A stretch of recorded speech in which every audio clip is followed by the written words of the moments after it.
Welcome to Vegan Business Talk with Katrina Fox, author of Vegan Ventures, Start and Grow an Ethical Business.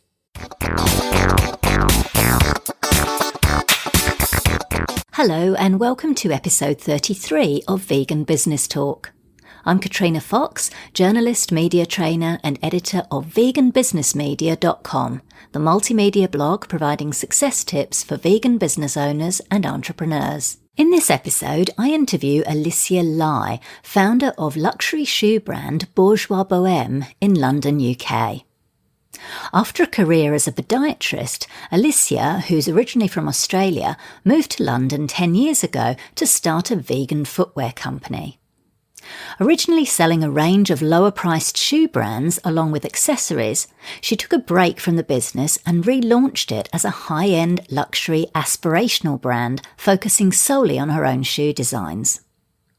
The company has built up loyal fans among the vegan and vegetarian communities for its quality bespoke products and is currently expanding to attract conscious consumers interested in fairly made and sustainable fashion. In response to its popularity with American customers, Bourgeois Boheme launched a US website earlier this year. In this interview, Alicia talks about the importance of doing research before launching a business and not rushing into it, giving yourself permission to rebrand and relaunch if necessary, ensuring you don't underestimate the costs involved in running a business, including the one area many business owners fail to factor in, the challenges involved in convincing non-vegan retailers to take vegan products and how to overcome these, the benefits of celebrity endorsement and the essential strategy to get it without using a PR agency, and much more. Here's the interview with Alicia Lai from Bourgeois Boheme. Hello, Alicia. Thank you so much for joining me today. Thank you, Katrina. It's a pleasure. So the question I begin by asking everybody is, what's the why? What's the passion, the reason for you running Bourgeois Boheme?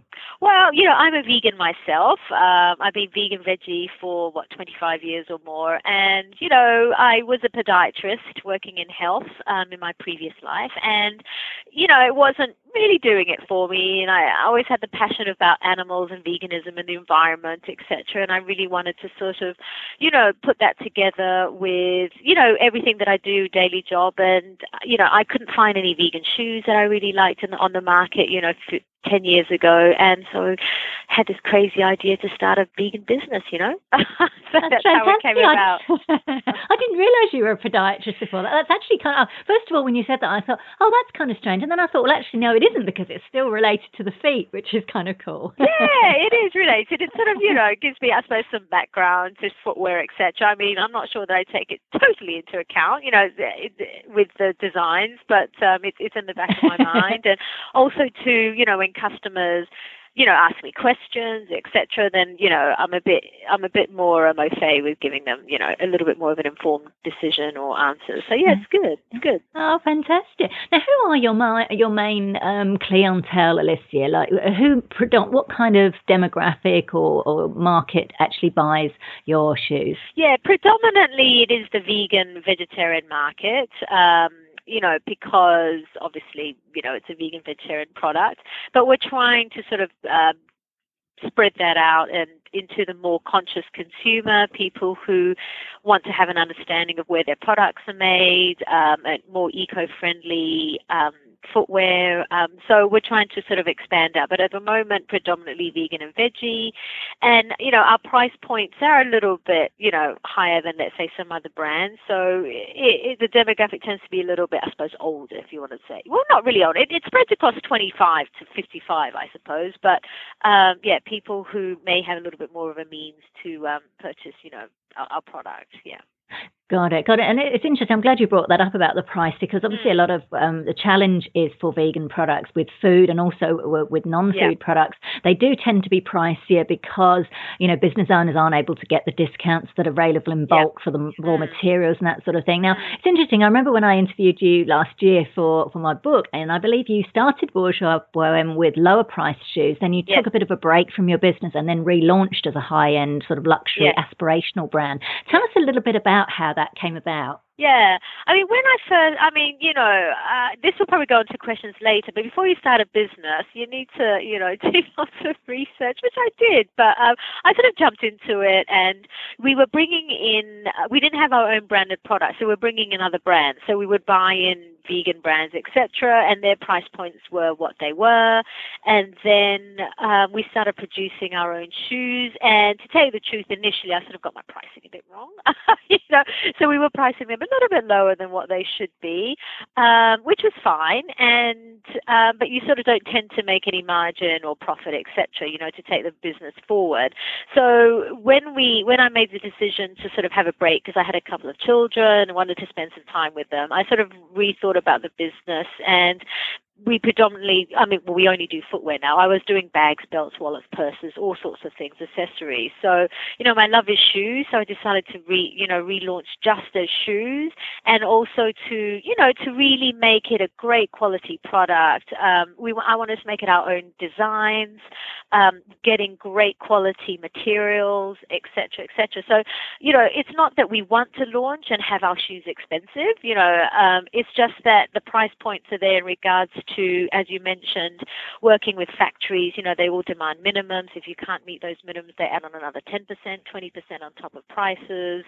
And as you're saying, components of prices keep going up because we don't meet the quantity, minimum quantities of 1,000, 10,000. And, surprisingly, which people aren't aware of, the materials that we choose are a lot more innovative.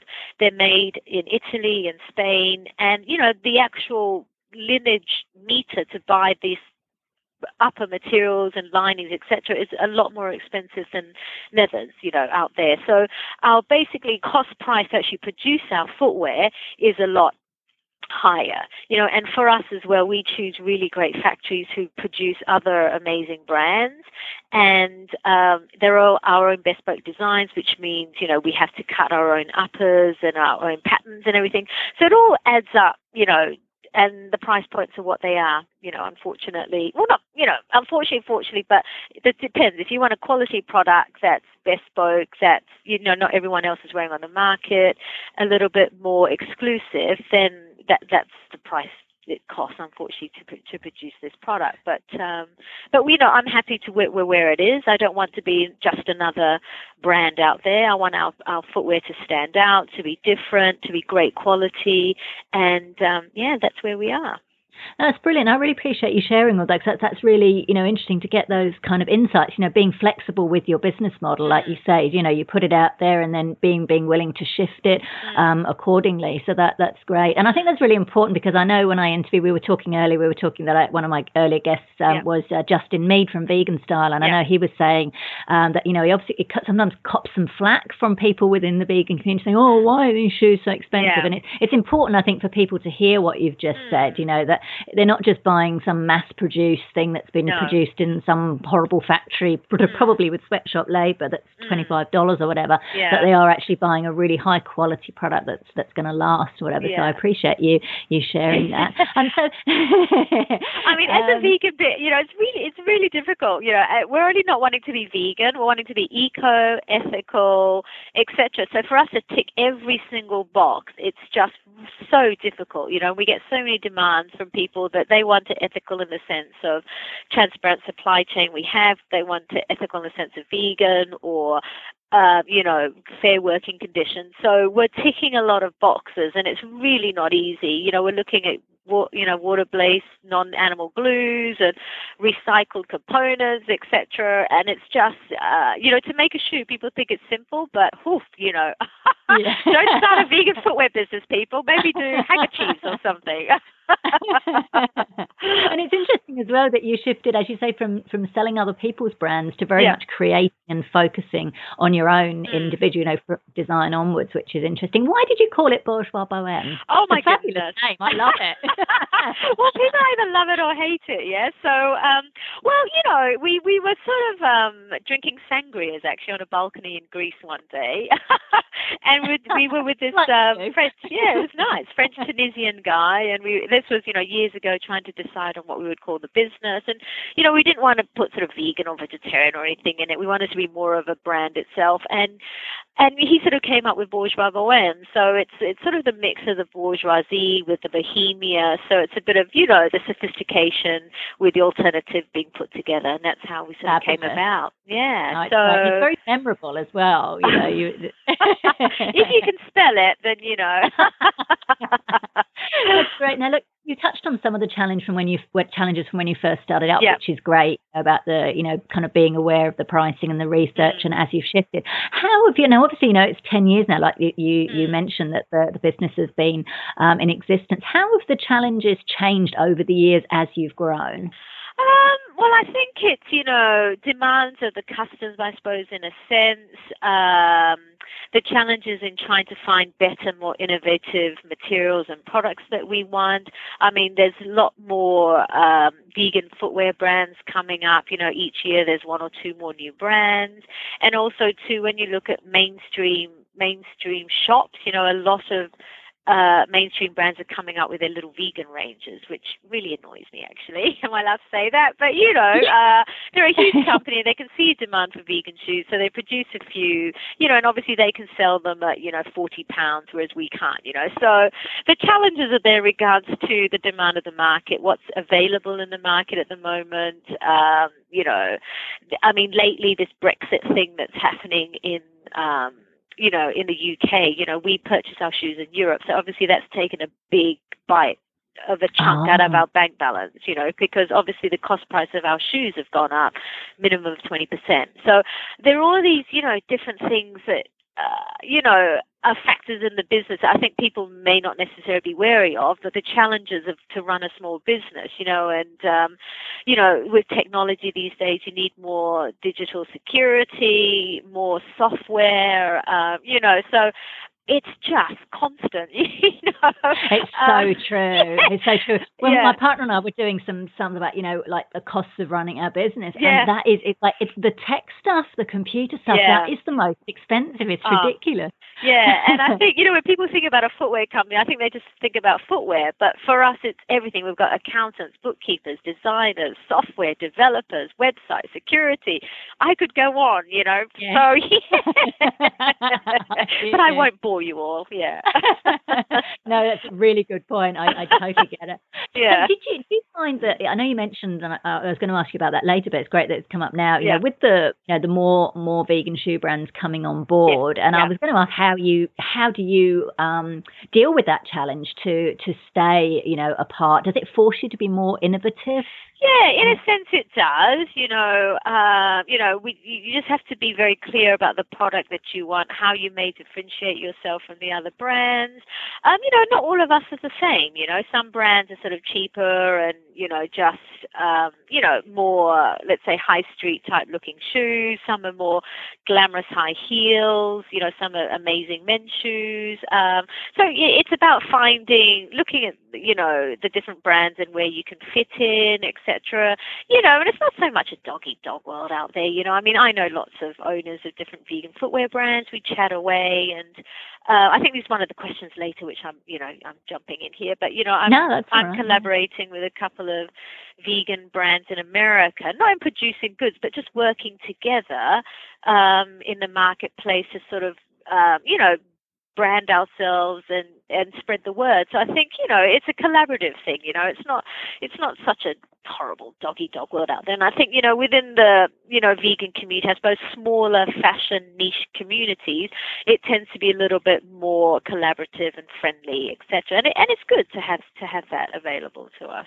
Absolutely. I mean, that is one of the things I ask is about, you know, what about those concepts of competition versus collaboration? And I've certainly found from the vegan business owners and entrepreneurs that I've interviewed that there does tend to be more of a kind of, you know, we're kind of, yes, we may have similar businesses in that we're in the same kind of sector, but we've kind of got this bigger vision. And so it's more a case of let's lift each other up than pull each other down kind of thing, which is great.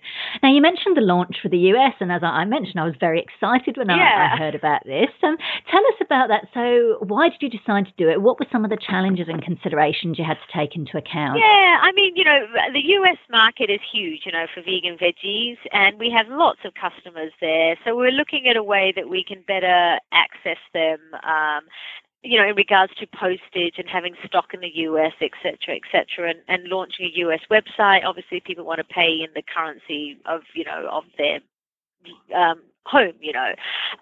So, I mean, I won't bore you, but lots of techie type stuff with geo mapping and all sorts of things with websites. I mean, we've got some stock with logistics in the US.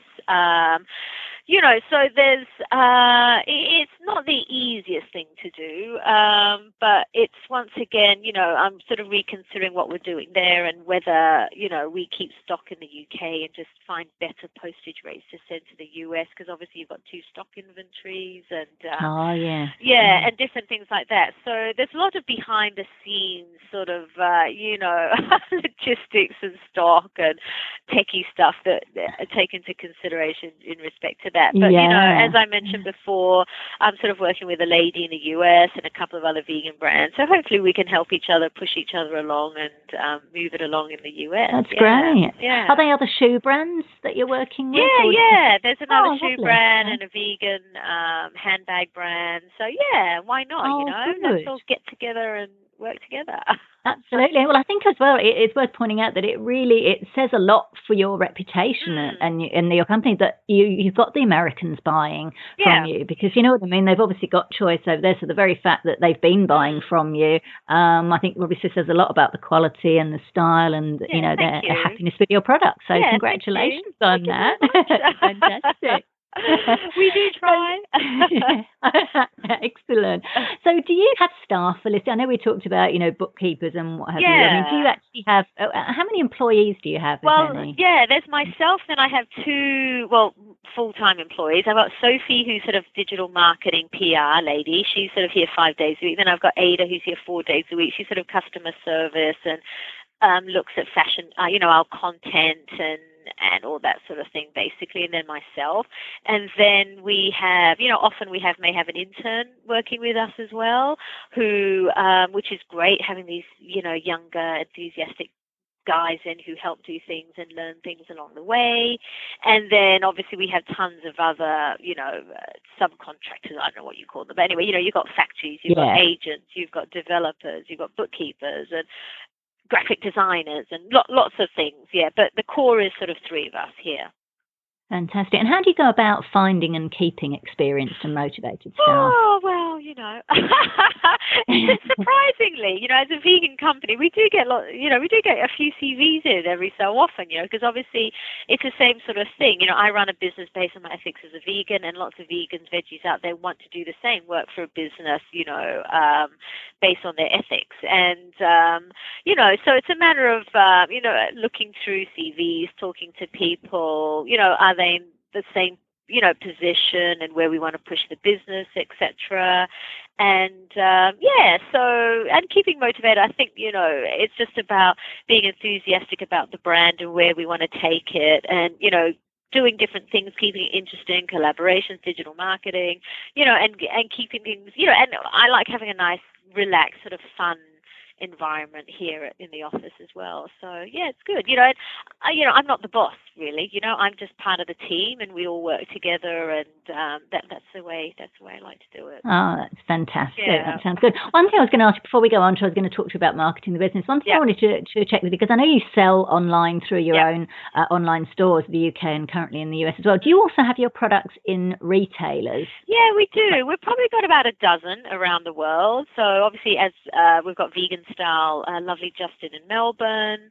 We have sort of Sweden, Canada, America, Germany, Switzerland. So we have around the place. I mean, surprising. We've got sort of a small shop in the UK that has our stock, but we're trying to really broaden that, because often, footwear isn't the easiest thing to sell online. I just wish one size fits all would be amazing. Yes. And we have one shoe sizing around the world would be amazing, but it doesn't exist. So people do want to try shoes on, and, feet come in all shapes and sizes. So, so more and more people say, where can I buy your shoes, in a shop? So we're really trying to, to push that with our business, and, not just vegan shops, but basically, ethical shops, conscious shoppers, little boutiques who may want to have our range, But one of the, I suppose a big, hurdle there is trying to explain to people what vegan shoes are and why we have the materials. Often the concept of vegan shoes is plastic, smelly feet, shoes. So, so we're trying to sort of get past that and say, actually, I don't want to talk down leather, although I really don't like it, but, I don't try and be too negative, but just trying to put the positive ups and comparing the two, and, and showing people that, it's not just about the shoes, it's about the ethics and everything else that we have behind the shoes.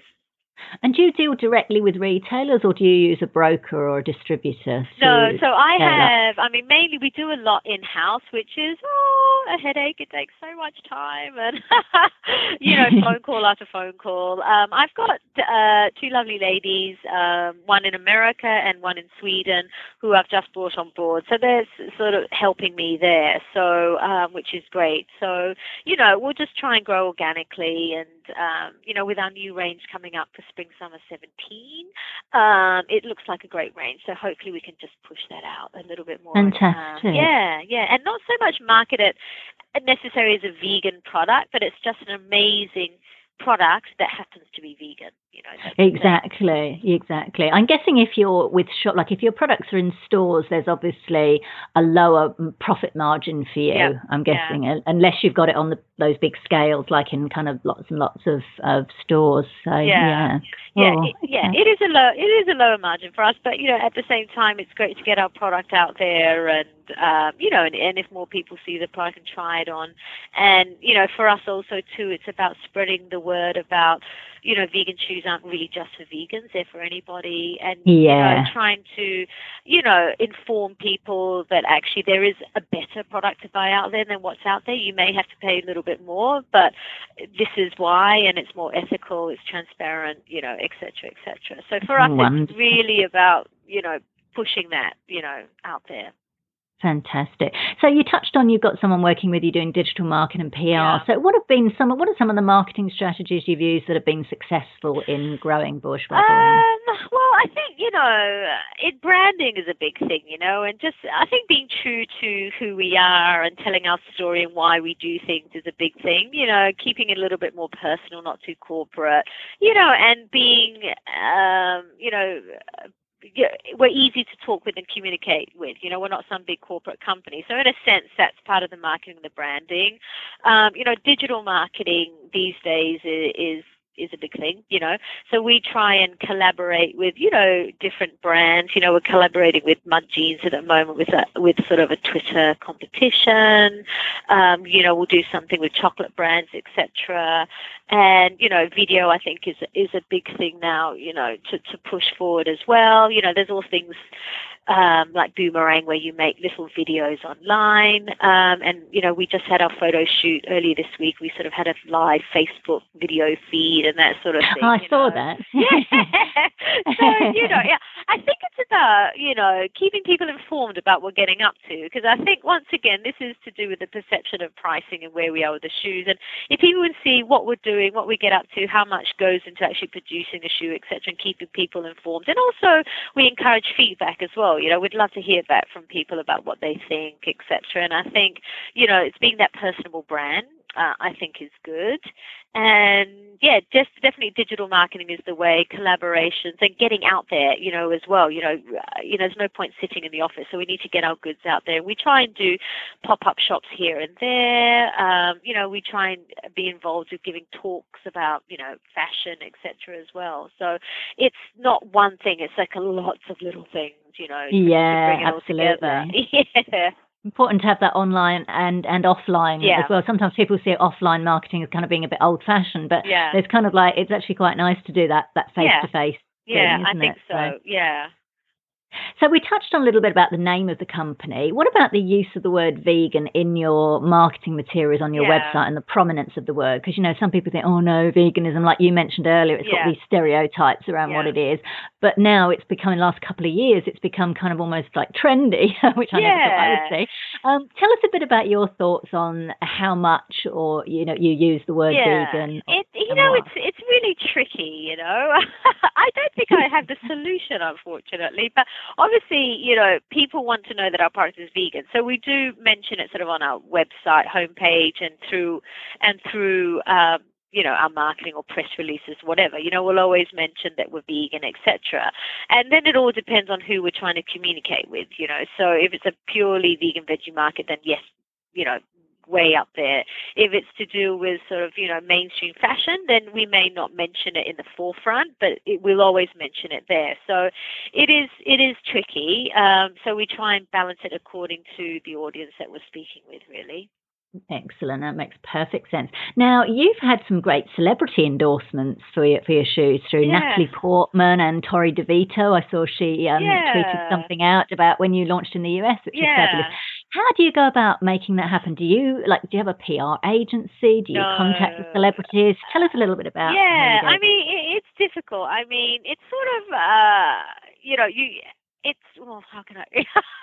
It's not easy, and I think to have some sort of celebrity endorsement, I think is always good, and obviously it's people who are in line with our ethics, our company. So basically, we just try and contact either their agents or them direct. A lot of them have sort of Twitter or Instagram accounts and things like that. So if you just sort of say hey and communicate with them, etc., then some will come back to us and say, hey, yeah, we'd love to collaborate with you, etc.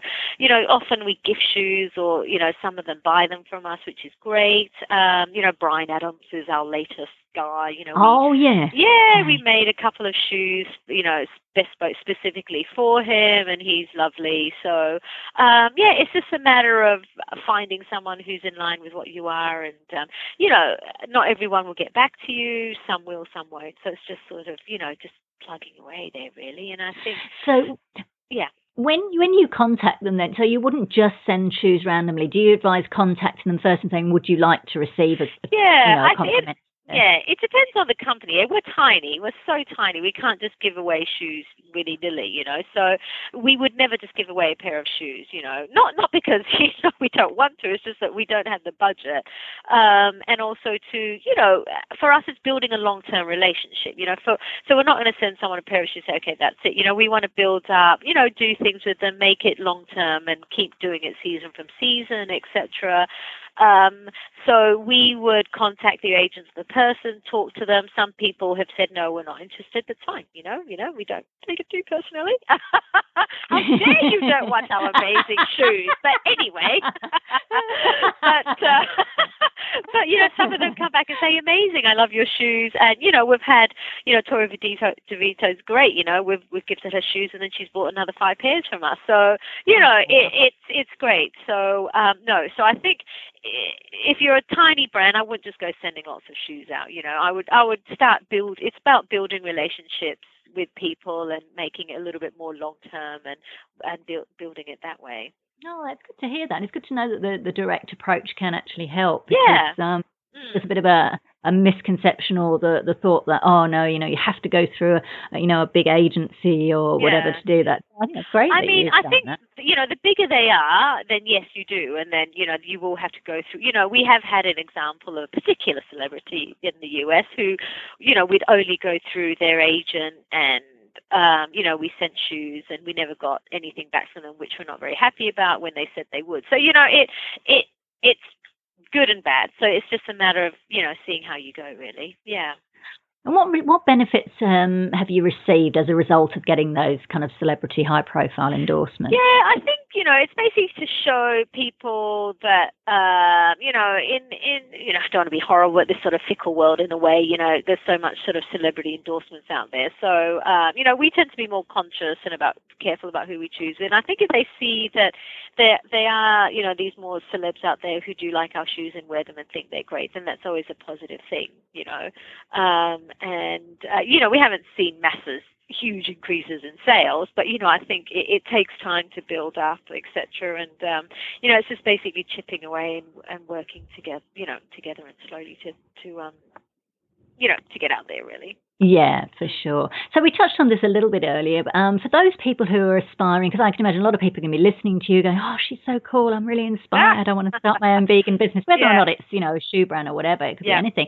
What advice would you give to them? So say they're in your similar situation, they've got their 9-to-5 day job, but it's not really fulfilling them. What advice would you give, or what do they need to take into account before making that jump from employed to self-employed? Yeah, I think it is definitely doing your research, really having a think about, your product. Is there a gap in the market?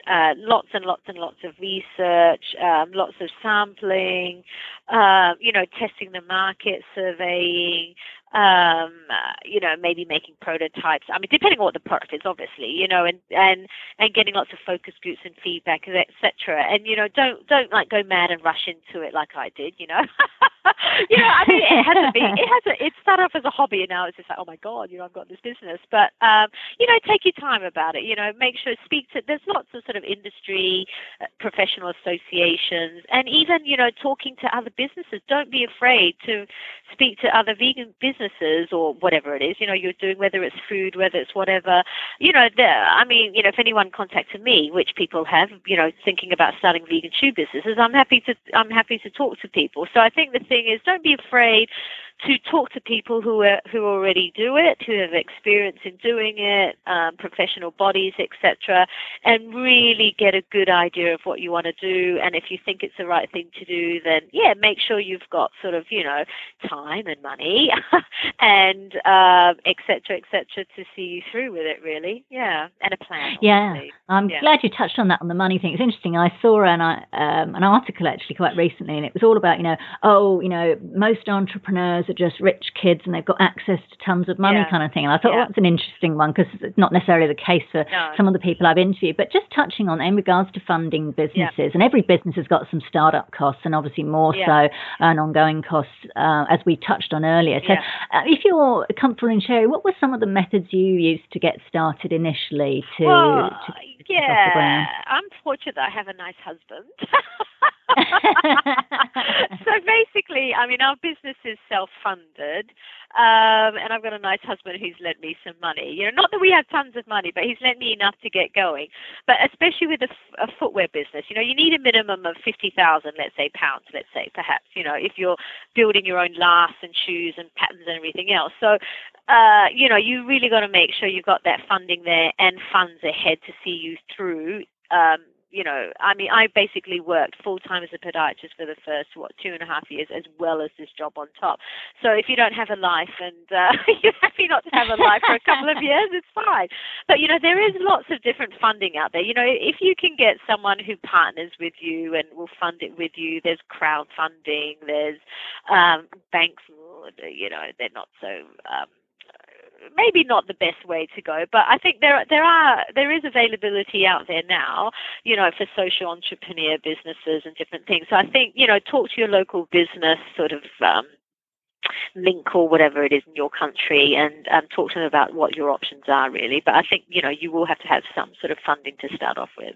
Good. I think it's good to give people practical tips and the reality of the situation, which is good. So I appreciate you sharing that and giving people some idea of that. That's brilliant. So the last few sort of questions, couple of questions, are around mindset. So a lot of business owners and entrepreneurs say running a business, it's the fastest form of personal development because, you've got to get out of your comfort zone. It challenges you in so many ways.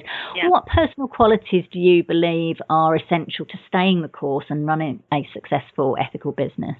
I think you got to have the passion behind the business. If it's not there, then forget it, really. Because to tell you the truth, we've taken so many knockbacks. Even even currently, we're doing our spring summer 17 range, and not all my samples are here. I've got the photographer here at the moment taking photography, and I don't have all my samples. And it's just, I think you just have to know that it's not, you're always going to have knockbacks all the time, and you can't let them get you down. You just got to keep at it. And, as long as you've got the resilience and I suppose you're realistic about what you want to achieve and what you want to do, and you've got to be a little bit, I don't know what's the word, bolshy, but, you've got to be a little bit pushy. Is that the word? I don't know. Pushy out there. Not pushy horrible, but, you've got to sort of have, can I say the balls to get out there and, and go talk to people and network and don't sort of, I think a lot of small business owners, including myself, we've just got so much to do. I mean, my to-do list is a mile long and it's never ending. I never have everything ticked off. But I think, what was my point? But basically, I think, you just got to sort of keep at it and prioritize. And I think bring in help when you can, I think you always want to do everything yourself and take control. But I think sometimes, you just got to delegate and let people sort of take it on. And interns, have been great who've come in and helped me. And, I do pay them and, et cetera. But, you just got to sort of have the resilience and be realistic about what you're doing and get help in when you want and talk to lots of people, network, and don't stay in your little bubble because you need to get out. Yeah. That's a really good point, actually. It's so easy, I think, to do that and think that, you're doing the right thing. But it's amazing what can happen when you do go out and network and have that face-to-face, communication and things, opportunities that can happen because of that. So are there any specific steps or strategies or techniques that you do to kind of ensure that you have a strong mental and emotional well-being as a business owner? So I'm thinking anything like meditation, self-care, anything like that. No, I got two crazy kids,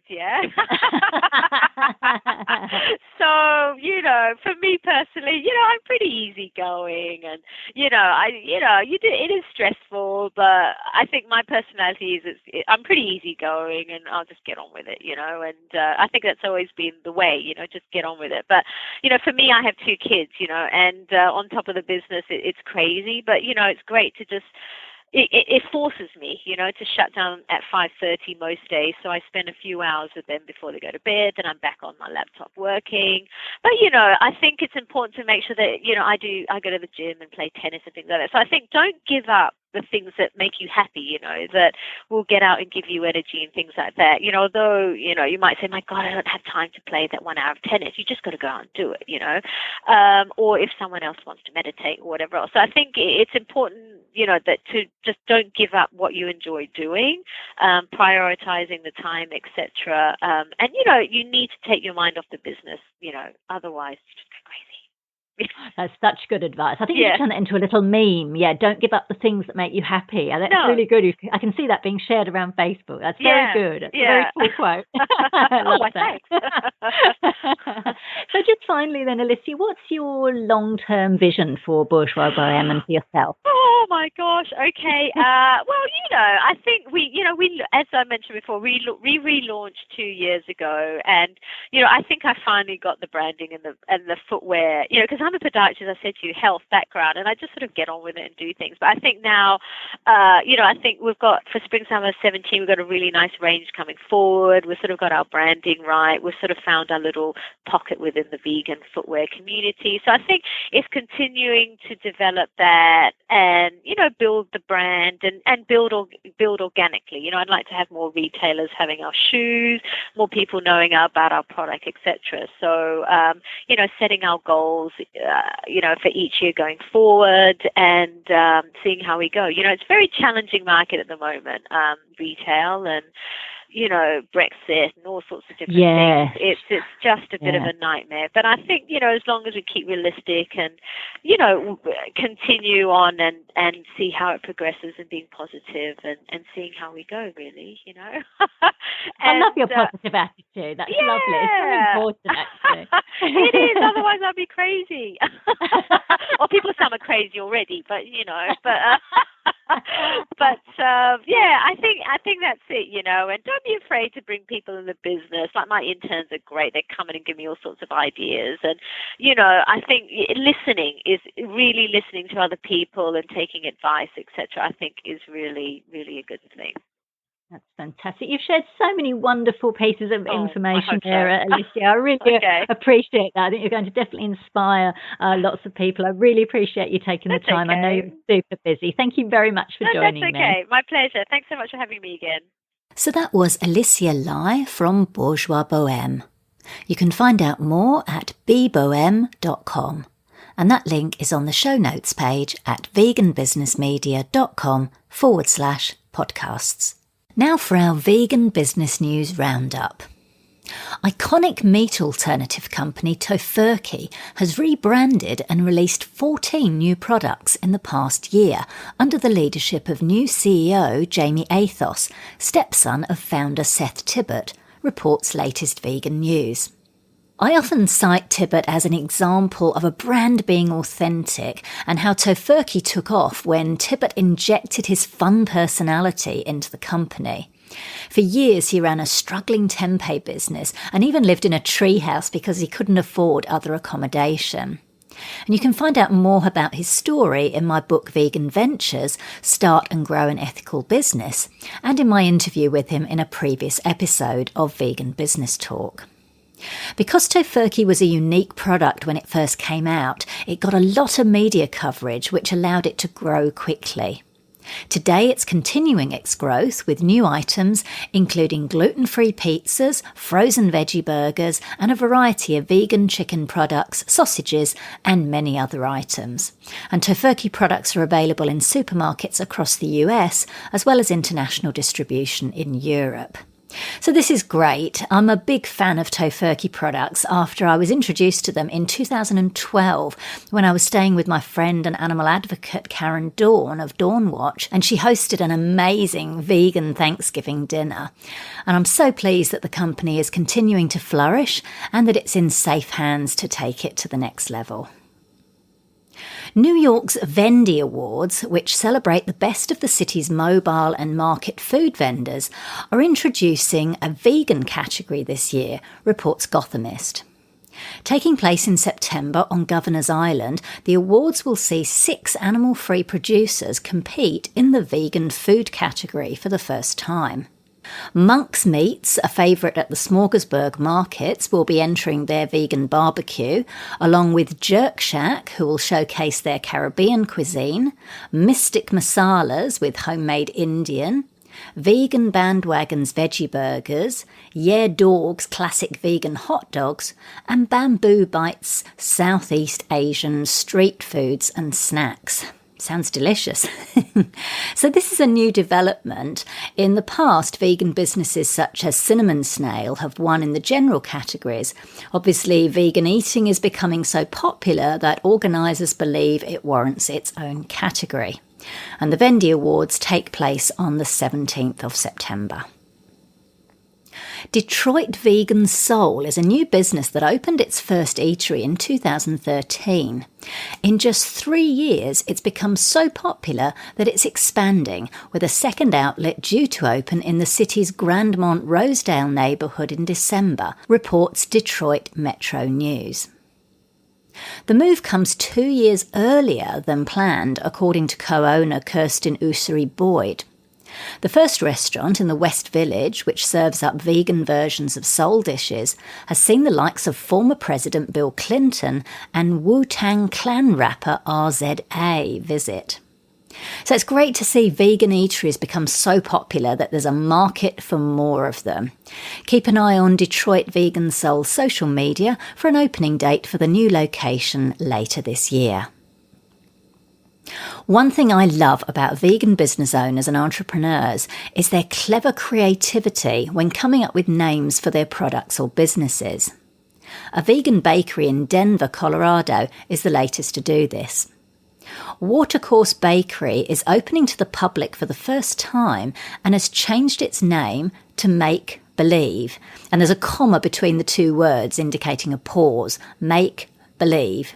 It's based on the company's original motto, "We make the impossible delicious," owner Daniel Landis told Westward.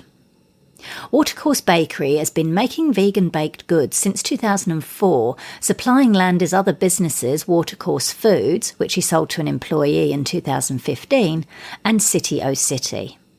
Now, for the first time, the public will be able to walk in and enjoy a range of specialty breads, vegan treats, as well as gluten-free products. Check out Make Believe's social media pages for an opening date, which is expected to be very soon. Finally, Cinnaholic has begun its expansion of stores, bringing its delicious range of vegan cinnamon rolls to San Diego and Nevada, along with a second outlet in Atlanta. The company, founded by Florian and Shannon Radke, who I interviewed recently on this show, gained national attention in the US when the couple appeared on Shark Tank.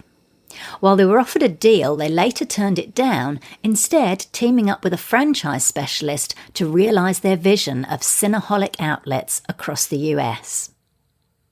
Atlanta store owner Jake Bryant told Online Athens the second outlet in the state will open in September in the downtown area of Athens, and he also expects to open another location in Atlanta near Emory University.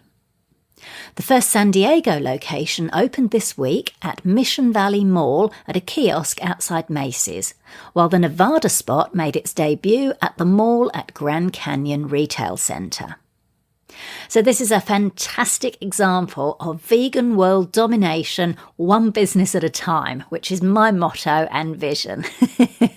It's about time we had vegan franchises with mouth-watering treats that appeal to everyone. So I'm loving the expansion of Cinnaholic. So that's it for this episode of Vegan Business Talk. Thank you so much for tuning in. If you enjoyed the show, please consider giving it a review and a rating on iTunes or any other platform you're listening on. I'm Katrina Fox from veganbusinessmedia.com, and I look forward to catching up with you in the next episode. Bye for now.